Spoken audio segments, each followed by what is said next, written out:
বিসমিল্লাহির রহমানির রহিম। ফায়জা রান্নাঘরে আপনাদেরকে স্বাগতম। ফায়জা রান্নাঘরে আজকে আমি একটা মানে ইন্ডিয়ান একটা রেসিপি করতেছি। রেসিপিটা হচ্ছে মানে আলু কুলচা, এটার নাম বলে আলু কুলচা। আলুর পুর দিয়া ময়দা দিয়া তো আমি জিনিসটা ঠিক অনেকে দেখছি, আমি এর আগে আলু কুলচা বানাই নাই। তো আমার ঘর থেকে আর কি একজনে বলতেছে এটা খুব কঠিন বলে। আমি তো একটু কইতেছি ঠিক আছে, একটা আমি বানায় দেখাইতেছি। তো আপনারা দেখেন, আমি একটু ময়দা নিছি 1 কাপ। এর মধ্যে একটু করে আমি দিছি বেকিং পাউডার আর বেকিং সোডা, একটু দই দিয়া এই যে আমি এটারে করতেছি। মইটা একটু হালকা, পরে আমি রেস্টে রাইখা এই যে আলুর পুরটা বানাইতেছি।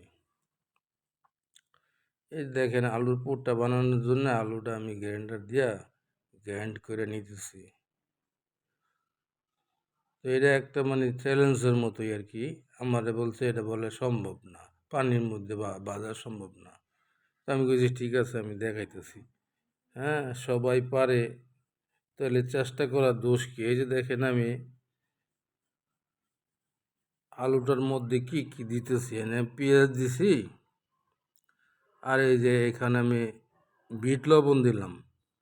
পেঁয়াজ, কাঁচামরিচ, ধনিয়া পাতা, বিট লবণ। আর ইন্ডিয়াতে সাধারণত ওনারা শুধু জিরা ভাজা দেয়। আমি এখানে চাট মশলা দিলাম একটু মজার লেগা, ফ্লেভারের লেগা। আর আমি অনেকগুলা বানাবো না, আমি জাস্ট একটা বানাই আমি দেখাইতেছি।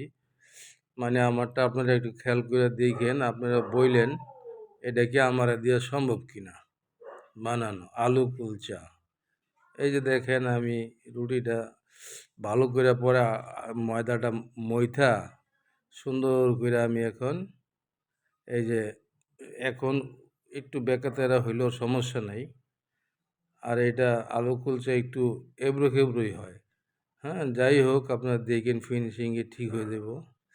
এই যে আমি পুরটা ভিতরে ভইরা দিয়া চারিদিক থেকে এমন টাইনা আইনা মিলাইয়া দিয়া একদম নরম করতে হইব। এই ময়নটারে একদম নরম করতে হইব, তুলতুলা বানায় ফেলাইতে হইব। এই যে দেখেন, এখন আমি এটারে আলতো করে বেইলা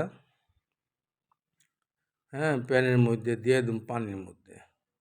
এই উপরে আমি দেখেন গার্নিশ করার জন্য ধনিয়া পাতা, আর আমি এই যে তিল দিছি, তো দেখা যায় না, বোঝা যায় না, সাদা তিল দিছি।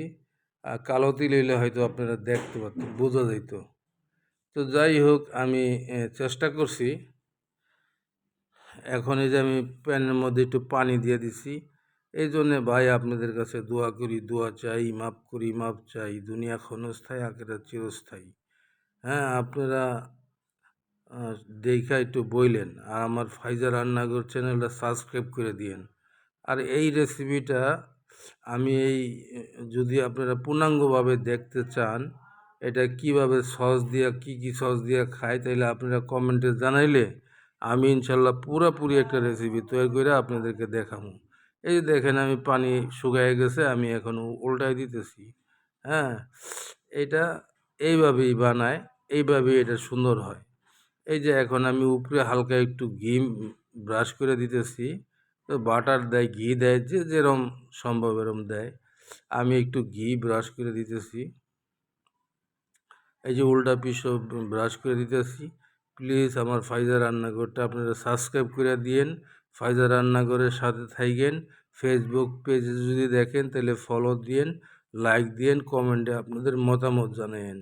হ্যাঁ, আপনাদের মতামত পাইলে আমি পরবর্তী ভিডিও করতে উৎসাহিত হই।